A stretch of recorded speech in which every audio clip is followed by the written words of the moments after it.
आदाब, सलाम, नमस्ते। Welcome to this new India education trust motivation series.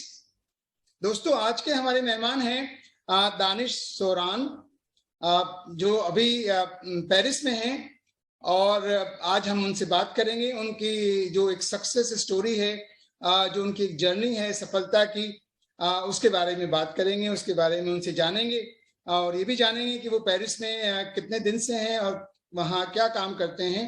आप जो हैं टेलीकम्युनिकेशन इंजीनियर हैं, दानिश सोरान, और हम दानिश सोरान से उनकी एजुकेशन के बारे में जानना चाहेंगे कि वो उन्होंने कहाँ अपनी प्राइमरी एजुकेशन और स्कूल एजुकेशन और फिर हायर एजुकेशन कहाँ किस तरीके से हासिल की, और किस तरीके से वो पेरिस यानी फ्रांस, जो कि दुनिया के बहुत ही बेहतरीन और तरक्की याफ्ता मुल्कों में से है फ्रांस, वहाँ पर आप पेरिस में हैं, तो वहाँ काम कर रहे हैं मल्टीनेशनल कंपनी में, टेलीकम्युनिकेशन इंजीनियर हैं, और कंट्रोल इंजीनियर का आपके पास अभी डेजिग्नेशन है। तो हम मिलते हैं, आइए दानिश सोरान से। दानिश सोरान, कैसे हैं आप? जी अल्हम्दुलिल्लाह, अस्सलाम वालेकुम। वालेकुम जी बढ़िया अस्सलाम। है, खैरियत। हाँ दानिश, काफी लोग आपको जानते भी हैं, और खासतौर से जो हमारा जो जी प्रोग्राम है वो हम गांव के बच्चों के लिए खासतौर से बनाते हैं, क्योंकि ओरिजिनली आपका भी ताल्लुक गांव से है। भले ही आप दिल्ली में पैदा हुए पले बड़े, लेकिन ओरिजिनली जो जड़ें हैं वो भी जी गांव से ही ताल्लुक रखती हैं। तो जी हमारा ये बेशक। प्रोग्राम भी उन्हीं बच्चों के लिए होता है कि वो जाने कि गाँव के लोग कहाँ कहाँ पहुंचे हुए हैं, और उनके लिए भी रास्ते ऐसे ही खुले हैं। तो जरा अपनी जो है उसके बारे में बताओ, जरा प्राइमरी एजुकेशन और स्कूल एजुकेशन जो है, पहले उसके बारे में बताइए। कहाँ से आपने हासिल की, किस किस तरीके से आपने अपनी स्कूलिंग जो है वो पूरी, उसके बारे में जरा बताइए। जी बेशक। जी सबसे पहले तो मैं आपका शुक्रिया अदा करना चाहता हूँ कि आपने मुझे मौका दिया है मेरा एक्सपीरियंस शेयर करने के लिए। और मैं आपको भी कांग्रेट्स करना चाहता हूँ कि आपने इनिशिएट लिया स्टूडेंट को इंस्पायर करने के लिए। And I really believe that lot of students will be get inspired from the new India education trust. The theme young young mind young boy big dreams. And जहाँ जहाँ तक मेरा सवाल है, मैंने अपनी जो प्राइमरी एजुकेशन है वो दिल्ली में करी है एमसीडी स्कूल से। ओके, अंटिल एमसीडी स्कूल से यानी कॉर्पोरेशन के जी स्कूल से? जी कॉरपोरेशन स्कूल से हाँ। Until 6th of standard. Hmm. After मेरे पेरेंट्स ने डिसाइड किया कि बोर्डिंग स्कूल में भेजने के लिए, हम्म। जो भी वो भी आपने सजेशन किया था कि आपका हमारी फैमिली में काफ़ी इन्फ्लुएंस भी है, तो उन्होंने डिसाइड किया कि बोर्डिंग स्कूल भेजने के लिए। उस टाइम पे हमारे फैमिली के हालात इतने अच्छे नहीं थे कि वो अफोर्ड कर सकें, पर बहरहाल हमारे पेरेंट्स ने सेक्रीफाइस किया। उन्होंने डिसाइड किया कि मेरे को बोर्डिंग स्कूल भेजा जाए। तो बोर्डिंग स्कूल में हरियाणा के बॉर्डर पे है, उसका नाम है Aravali public school, hmm. And which is located on the feet of Aravali mountains. हाँ। जी, जहाँ पर मैं बोर्डिंग वहीं पे रहा, हॉस्टल में रहा, जहाँ पर मैंने स्टडी करी 7th क्लास से लेकर 10th क्लास तक। हम्म। तो उस टाइम पे हमने अपना प्लान चालू कर दिया था। माय फादर ये स्कूल जो है अरावली पब्लिक स्कूल, ये डिस्ट्रिक्ट नूह में आता है। अभी तो डिस्ट्रिक्ट हो गया है, पहले जी डिस्ट्रिक्ट जी नहीं था, लेकिन अभी डिस्ट्रिक्ट बन गया है। डिस्ट्रिक्ट नूह में ये जी स्कूल आता है, अरावली पब्लिक स्कूल। जी डिस्ट्रिक्ट नू में आता है, और एग्जैक्ट लोकेशन है झुंझुनू। झुंझुनू के जी। पास है। जी। जीएल जस्ट राजस्थान बॉर्डर पे, हरियाणा हम्म। Border to. तो उस टाइम पे उसके बाद मेरे फादर ने हमने रिसर्च चालू कर दी थी कि हमें आगे क्या करना है, कहाँ पर जाना है और किस तरीके से जाना है। हम्म। तो मैंने वहाँ पर अरावली पब्लिक स्कूल में 4 साल बिताए, बहुत कुछ सीखा, बहुत इम्प्रूव भी हुआ, और अच्छे मार्क्स से पास हुआ। हम्म। उसके बाद 10th स्टैंडर्ड के बाद मैं दिल्ली वापस आया। दिल्ली में आके नॉर्मली जो स्टूडेंट 11th-12th करते हैं 10th के बाद, पर मैंने डिसाइड किया कि डिप्लोमा इंजीनियरिंग में जाने के लिए।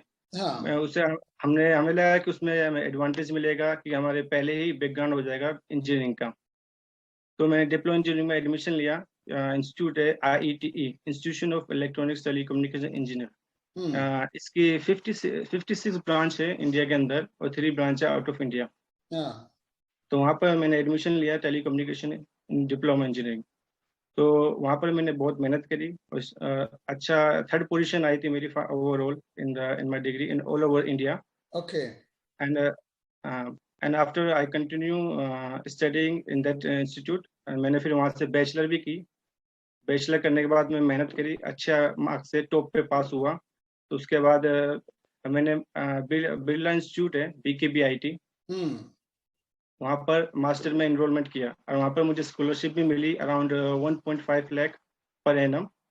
मास्टर मैंने वहाँ से किया। ड्यूरिंग मास्टर 1 मैंने रिसर्च भी किया था वहाँ पर इलेक्ट्रॉनिक पासपोर्ट के ऊपर। अच्छा। इलेक्ट्रॉनिक पासपोर्ट बेस्ड प्रोजेक्ट किया था सी प्रोग्रामिंग के थ्रू। तो वो वहाँ पर अखबार में भी पब्लिश हुआ था, नामी अखबार है वहाँ पर, Dainik Jagran, I think he was published in that. And after master 1 they have a tie up in France university. अच्छा। So through that Birla University, I came to the France. I studied master 2 in Polytech du Nantes. The university नाम है Polytech du Nantes. अच्छा। And बहुत ही खूबसूरत university है, बहुत ही काफी बड़ी है, लेबोरेटरी है। और मेन अच्छा यहाँ पर ये है कि बहुत ही प्रैक्टिकली हर चीज सिखाते हैं आपको। अगर आपका बेस क्लियर नहीं है तो आप सक्सेस नहीं कर सकते। जैसे हमारे इंडिया में हम बुक्स पढ़ते हैं, याद मेमोराइज कर लेते हैं चीजों को, एग्जाम पास कर लेते हैं। तो यहाँ पर मैंने मास्टर डिग्री अपनी पूरी की और मास्टर एग्जाम में भी इन्होंने बोला था यूनिवर्सिटी वालों ने कि आप कुछ भी लेके आ सकते हो, लैपटॉप, कंप्यूटर और books, notes, everything is useless. Because आपका बेस क्लियर नहीं है तो आप एग्जाम पास नहीं कर सकते, क्योंकि वो क्वेश्चन पेपर ही खुद ही बनाते हैं। Mainly it is a practical base है सारा, it's a practical base completely. उसके बाद मास्टर 1 कंप्लीट करने के बाद मुझे रिसर्च में जाने का मौका मिला यूनिवर्सिटी के थ्रू। तो रिसर्च भी दो यूनिवर्सिटी के थ्रू थी। यूनिवर्सिटी ऑफ नॉर्थ, जहाँ पर मैंने मास्टर करी, एंड यूनिवर्सिटी ऑफ लिल। University Lille is located in north of France, near Belgium border, Belgium and France border. तो वहाँ पर 3 महीने मैंने नॉर्थ में रहा रिसर्च के दौरान, 3 महीने में लिल में रहा। लेबोरेटरी वालों ने मेरे एक्सपेंस दिया, जाने का, ट्रेवल का, वहाँ के होटल का, टोटल एक्सपेंस उन्होंने उठाया। अच्छा। फिर and during my research I also travel in different university. वहाँ पर लेक्चर हुए, स्पीच हुई, क्या में हमारा प्रोजेक्ट है, हम क्या कर रहे हैं। इससे मोस्ट इम्पोर्टेंट है कि हमें इन सबसे चीज सीखने को मिला, कैसे हम प्रेजेंट करते हैं चीजों को, कहाँ हम जाते हैं, क्या सीखते हैं प्रैक्टिकली। तो उसके बाद मास्टर करने के बाद मैंने सीधा अप्लाई किया जॉब के लिए। तो यहाँ पर यूके बेस्ड कंपनी ओकेडो सॉल्यूशन, वहाँ पर मेरा सिलेक्शन हो गया। ओके, ये मल्टीनेशनल कंपनी है ये ओकेडो सॉल्यूशन जो है, ये मल्टीनेशनल कंपनी है। मल्टीनेशनल कंपनी है, यूके बेस्ड कंपनी है। तो मेरा सिलेक्शन हुआ था यूके में ही हुआ था। तो मुझे मन का मालूम था पहले से कि इनका सेंटर पेरिस में भी है, पेरिस में भी कंपनी है इनकी। तो मैंने रिक्वेस्ट करके अपना ट्रांसफर पेरिस में ही ले लिया था। ओके। उसके बाद यहाँ पर ऐसे मैंने ज्वाइन किया control system engineer. Control system engineer join किया मैंने। 1.5 साल काम किया। 1.5 साल काम करने के बाद, प्रोग्रेस देखने के बाद, उन्होंने मुझे वहाँ पर ट्रेनर भी बना दिया, as a trainer, control engineer plus as a trainer. तो वहाँ पर लोगों को मैं ट्रेनिंग भी देता हूँ, दूसरी साइडों पर जाता हूँ, वहाँ पर भी ट्रेनिंग देता हूँ। ओके, तो ये आपका सफर रहा, आपका एजुकेशन का सफर।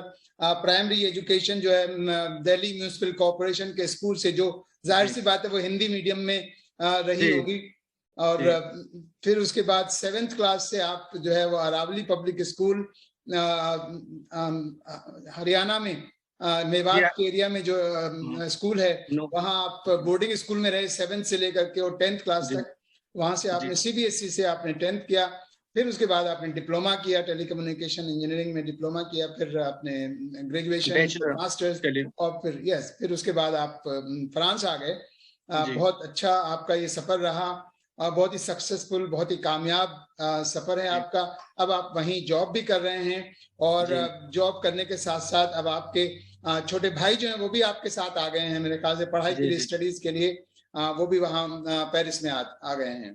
जी। वो क्या कर रहे हैं वहाँ पेरिस में?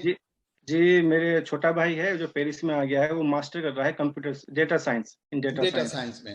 और एक छोटा तीसरा भाई है, वो भी यूरोप में है, दूसरी कंट्री है यहाँ पर पास में यूरोप में। उसमें वो बैचलर कर रहा है कंप्यूटर साइंस में। वो बैचलर्स कर रहा है कंप्यूटर साइंस में। तो माशाल्लाह आप तीनों भाई जो हैं वो इस वक्त यूरोप में हैं। जी, अल्हम्दुलिल्लाह। बहुत अच्छी बात है, और मेरी तरफ से बहुत बहुत दिली मुबारकबाद आप सभी को। और खासतौर से इस कामयाब सफर के ऊपर जो है आप यूरोप में भी एक ऐसे कंट्री में जो बहुत ही एडवांस कंट्री है, फ्रांस बहुत एडवांस कंट्रीज में आता है फ्रांस, और बहुत ही अच्छा लिबरल कंट्री है, बहुत बढ़िया कंट्री है, वहां पर आप हैं। तो ये बहुत अच्छा आपका सफर रहा।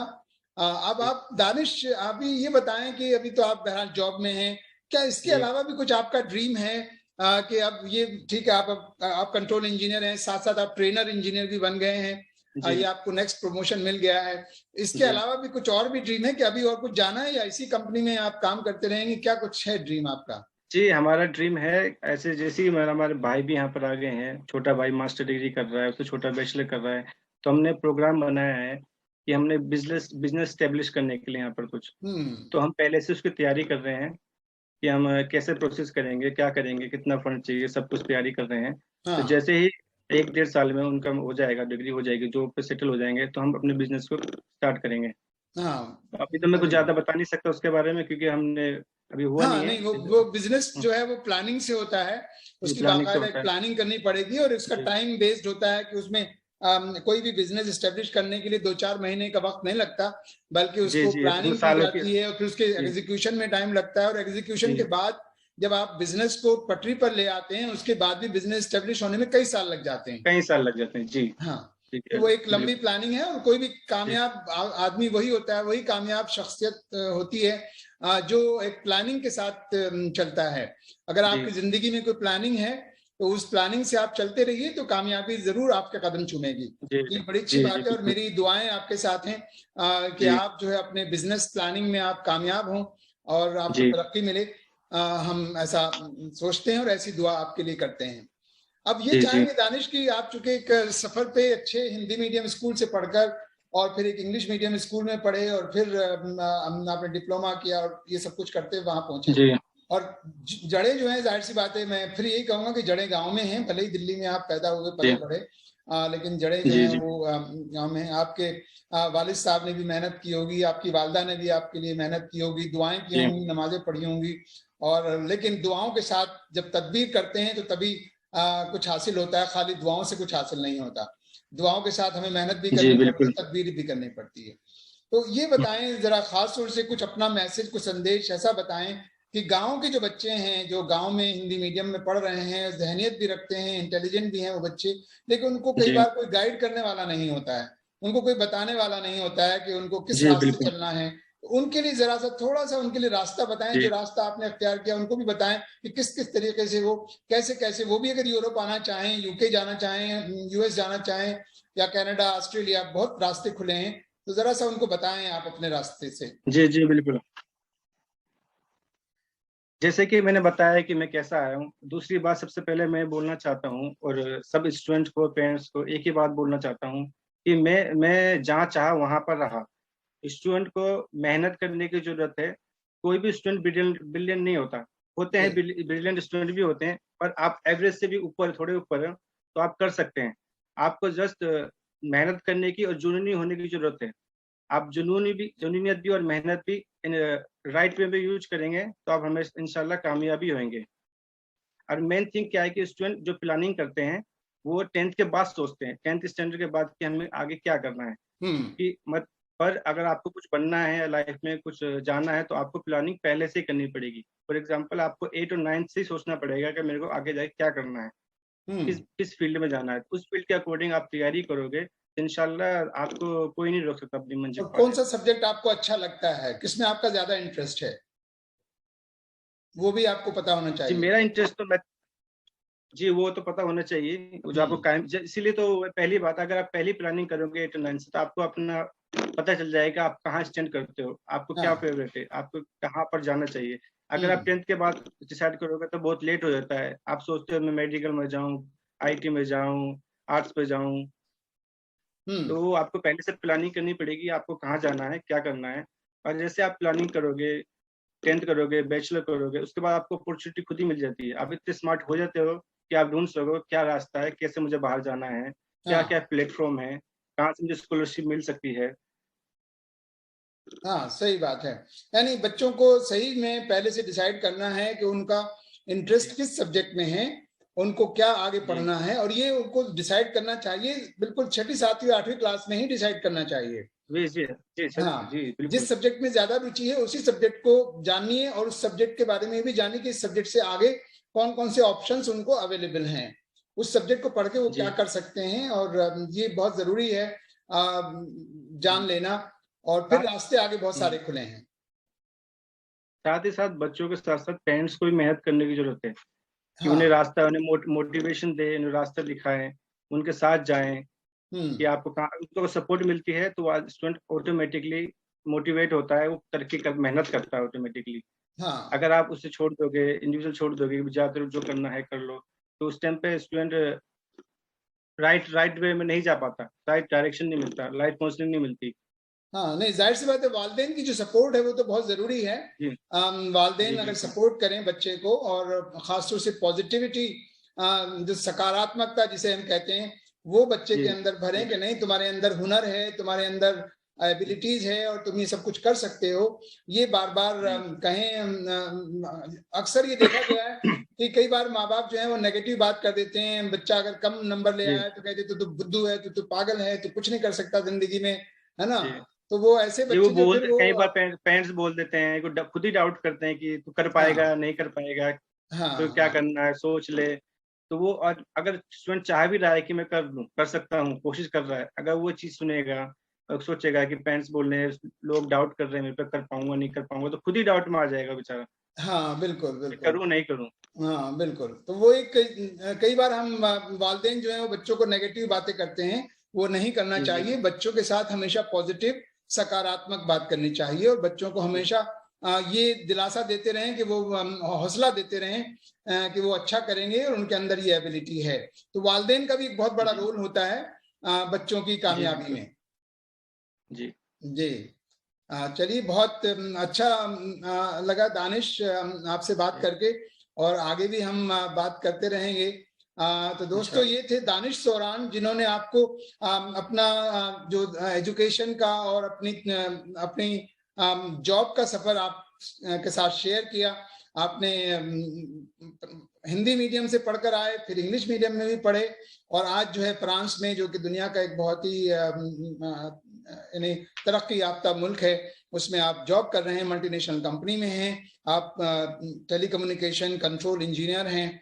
तो हमें उम्मीद है कि आप दानिश सोरान के इस सफर से कुछ ना कुछ सीख जरूर हासिल करेंगे, और आप बहुत ही कम उम्र में अभी से आप डिसाइड करें कि आपको कहाँ जाना है, किस जगह पहुंचना है, क्या कोर्स करना है, कौन सा विषय आपको अच्छा लगता है, उसके बारे में सोचें और उसी के बारे में मेहनत करें। और मेहनत ही अकेला एक ऐसा रास्ता है जिससे आप अपनी मंजिल तक पहुंच सकते हैं। तो मंजिल भी डिसाइड करें और फिर उस मंजिल तक पहुंचने के लिए मेहनत भी करें। बहुत बहुत शुक्रिया दानिश तुम्हारा। जो है, मुझे उम्मीद है कि तुम्हारी इन बातों को सुनकर के कुछ बच्चे जो हैं जरूर सीख हासिल करेंगे और वो भी आपकी तरह से तरक्की करेंगे। बहुत बहुत शुक्रिया दानिश। शुक्रिया।